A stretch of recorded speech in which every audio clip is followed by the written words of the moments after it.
आने वाली 18 तारीख को एक किसान सम्मेलन जो राज्य स्तरीय है उसका रायबरेली की पावन भूमि पर आयोजन उद्यान विभाग द्वारा किया गया है। मैं आप सबसे सहयोग की अपील करता हूं कि उस कार्यक्रम में जो कुछ भी होने वाला है वो रायबरेली जनपद के शिक्षित बेरोजगार किसानों नौजवानों सबके उपयोग के लिए, सबके जीवन स्तर को बढ़ाने वाला, सबको सम्मान देने वाला कार्यक्रम है। इसमें मैं अपने पत्रकार साथियों का, खासतौर से रायबरेली जनपद के, उनसे सहयोग की अपेक्षा करता हूं कि अगर आपके माध्यम से ये बात रायबरेली के गांव के तक पहुंच जाएगी तो लोगों का भला होगा। थोड़ा इसमें हम सहयोग के लिए आप सबको आमंत्रित किए हैं। अब मैं अपनी योजनाओं के बारे में बताऊंगा आप सबको। जनपद रायबरेली में एक उद्यान विभाग का कार्यालय है जिसके आसपास उद्यान भी हमारा है। उस उद्यान विभाग को हम 2 भागों में बांट करके आधा शहरी क्षेत्र के लिए और आधा रूरल एरिया के लिए, किसानों के लिए हम विकसित करने जा रहे हैं। आधे क्षेत्र में जो नगरीय क्षेत्र के लोग हैं उनके टहलने के, घूमने के लिए मेडिसिनल प्लांट, अच्छे plant, water bodies, open gym, अच्छे लान, ये सब विकसित कर करके रायबरेली शहर वासियों को देंगे। और आधे में हम जितनी तरह की उत्तर प्रदेश में, उत्तर प्रदेश से बाहर की, देश भर में, देश के बाहर की, विदेशों की तकनीक हैं, उन सब से सुसज्जित एक सुंदर सा लैब हम उसमें बनाएंगे जिसमें किसानों को पता चल सके कि हम कौन सी अच्छी खेती करने से हमारी आय बढ़ सकती है, कौन सी खेती में लागत क्या आती है, कौन सी खेती में प्रॉफिट कितना होता है, किस तरह की उससे। तो ये एक बड़ा कार्यक्रम और काफ़ी धन व्यय करके दोनों विकसित किए जा रहे हैं। साथ ही जो 18 तारीख को हमारा GIC मैदान में किसान सम्मेलन होने जा रहा है, उसमें पूरे उत्तर प्रदेश में किस किसान ने कौन सी खेती की है जिससे उसने अच्छा लाभ कमाया है, ऐसे किसान स्वयं अपने उत्पाद के साथ GIC मैदान में रहेंगे। वो खुद बताएंगे कि हमने इतने एकड़ भूमि में इस जीन्स की उपज की है और जितना इस पे ये व्यय आया है, इतना प्रॉफिट आया है। वो लोग वहाँ उपलब्ध रहेंगे, चाहे वो झांसी का हो, चाहे कुशीनगर का हो, चाहे सोनभद्र का हो, चाहे सहारनपुर का हो, चाहे उत्तर प्रदेश के बाहर का हरियाणा का हो, चाहे गुजरात का हो, और चाहे उत्तर प्रदेश देश के बाहर की तकनीक हो। इंडो इजराइल लोग भी जो तकनीक का साझा कर रहे हैं यहाँ पर, वो लोग भी वहाँ पर होंगे। तो और हमारे विभाग के सभी विभागाध्यक्ष रहेंगे। सब लोग रायबरेली जनपद को कैसे, रायबरेली जनपद के किसानों की आय हम कैसे बढ़ा सकते हैं, ये हमारा पूरा विभाग रायबरेली में 18 तारीख को रहेगा।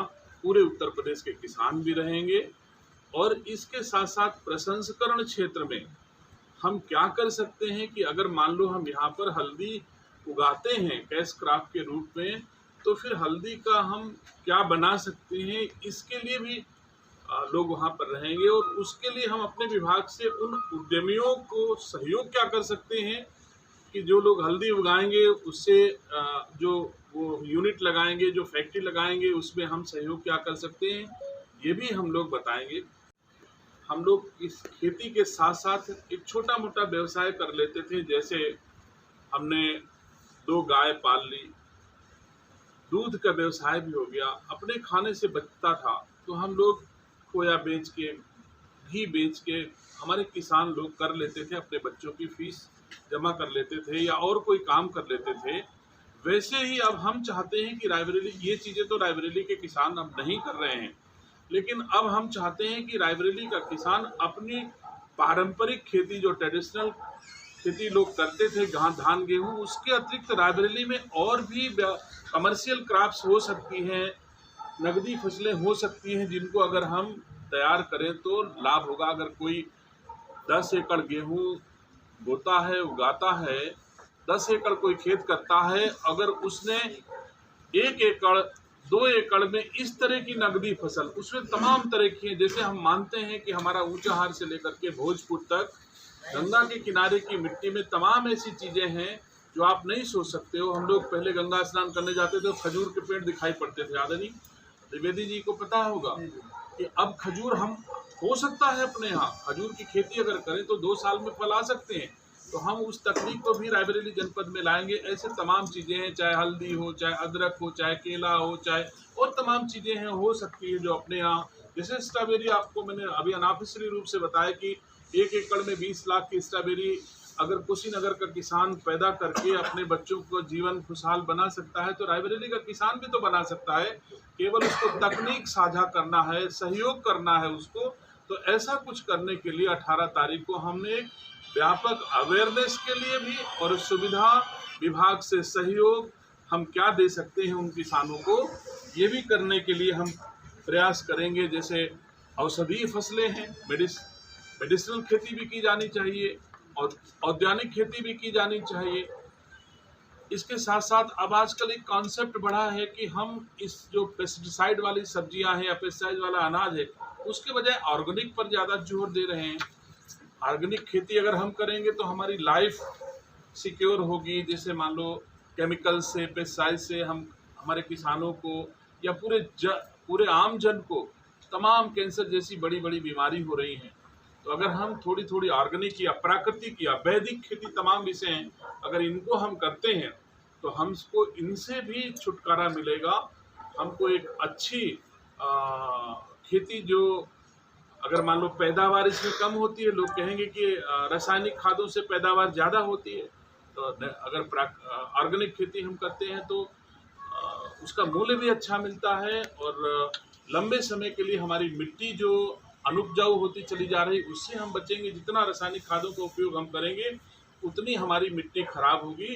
तो हम लोग धीरे धीरे प्राकृतिक खेती की ओर बढ़ने का प्रयास करते हैं। अपने कम से कम इसकी शुरुआत मैं अपने रायबरेली जनपद से ही कर रहा हूं और मेरी कोशिश होगी कि रायबरेली जनपद को क्लस्टर वार डिवाइड करके किस क्लस्टर में हम केले की खेती को प्रमोट कर सकते हैं किसानों के बीच में, किस क्लस्टर में हम हल्दी की खेती करा सकते हैं, किस क्लस्टर में हम और तरह की चीज़ें उगा सकते हैं जो हमारी कैश क्रॉप हैं, कहाँ पर हम मधुमक्खी पालन करा सकते हैं, कहाँ हम साग भाजी की उपज ले सकते हैं।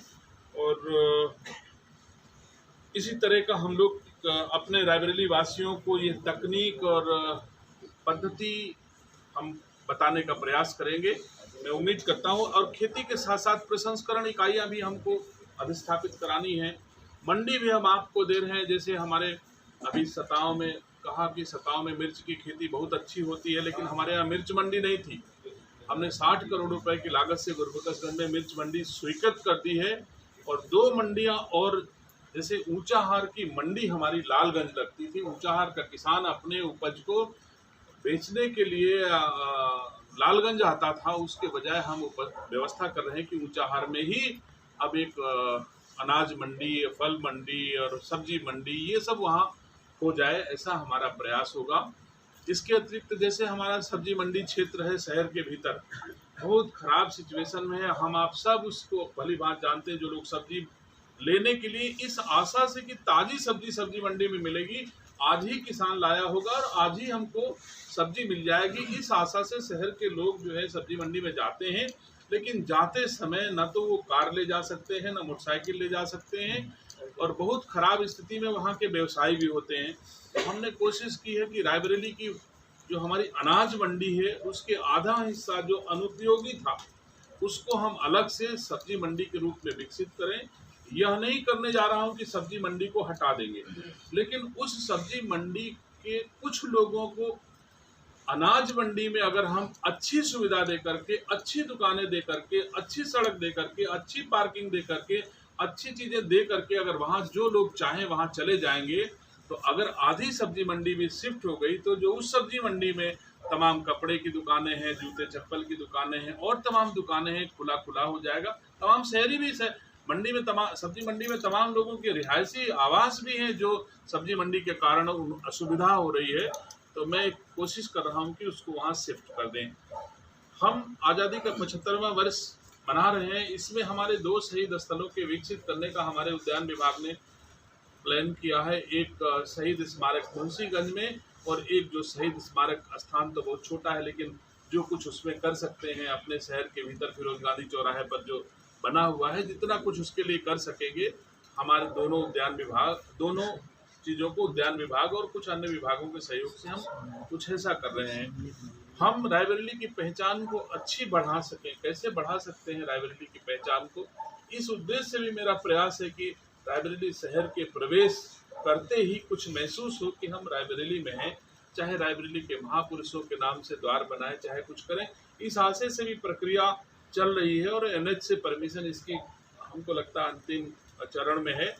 और जैसे एनएच से परमिशन मिल जाएगी, चाहे इलाहाबाद की तरफ से आए, चाहे लखनऊ की तरफ से आए, कुछ नया करने का हम लोग प्रयास कर रहे हैं कि पहचान हमारी रायबरेली की बन जाए। तो कुछ सार्थक पहल जो अपेक्षा रायबरेली वासियों ने हमसे की है, जो उत्तर प्रदेश की भारतीय जनता पार्टी ने और उत्तर प्रदेश के यशस्वी मुख्यमंत्री योगी आदित्यनाथ जी ने और रायबरेली के खासतौर से रायबरेली के लोगों की जो अपेक्षाएं, रायबरेली के होने के नाते हमसे अपेक्षाएं हैं, मेरी कोशिश है कि हम किसी तरह उन अपेक्षाओं पर खरा उतर सकें, कुछ अच्छा कर सकें, जितना भी बेहतर करने का प्रयास, जितना भी बेहतर संभव हो सकता है, हम अपने विभाग के माध्यम से, उत्तर प्रदेश सरकार के माध्यम से रायबरेली को बेहतर बनाने का प्रयास कर रहा हूं। और उसी क्रम में हमारे ये एक पहल है जो 18 तारीख को होने जा रही है। उस 18 तारीख के कार्यक्रम में मैं अपने सभी प्रेस के प्रतिनिधियों को आदर के साथ आमंत्रित करता हूं और सहयोग की अपील करता हूं कि आप सब मिल करके इसमें हमारा सहयोग करेंगे, जिससे हमारी योजनाओं का लाभ जन जन तक पहुंच सके।